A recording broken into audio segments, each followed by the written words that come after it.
مسؤلینو څخه موږ دا غوښتنه کوو چې د دغه برید پوښتنه وکړي. ملګریو اوره مو ماست جوړوي خو دا د خوست سپیرې ولسوالۍ اړوند ماڼۍ سیمه ده. همدا هغه کورونه دي چې بیګا پاکستانی پوځي رژیم په هوایي بریدونو کې په مکمل ډول ویجاړ شوي دي.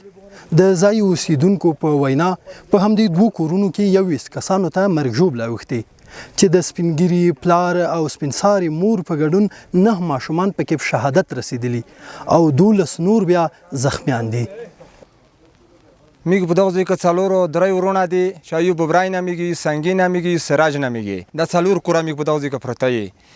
دا شپې په 12 بجې زه په خوب ویده وم چې دا بمبار وشو د پاکستان رژیم یې لاسه.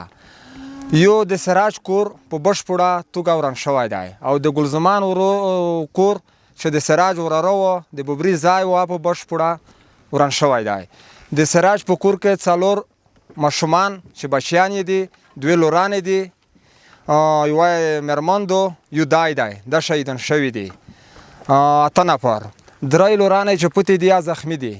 د ګلزمان په کور کې یوه بچی شهیده شوی دو او نره 3 بچیان او 15 لورانې یو دای دغه زخمیان شوي دي.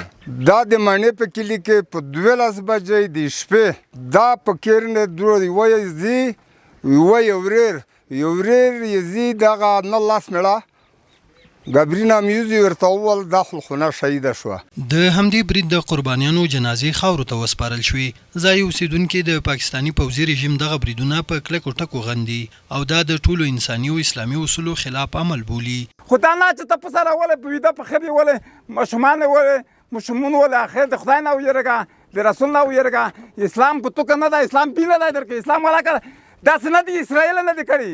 دا چې کوم خلک راغله دا جبرانه ظلم یې وکړه دغه موږ محکمه غواړو. موږ دا ماشومان هېڅ کله نه هېراو. موږ هر رقم قربانۍ ته تاور یو چې په هر میدان غواړي انشاءالله افغانان ولس ټیل تاور یو د شپېته کلي نه دی په مو وخته دی نن ورځې پرې په مو زړه سړی نه شو.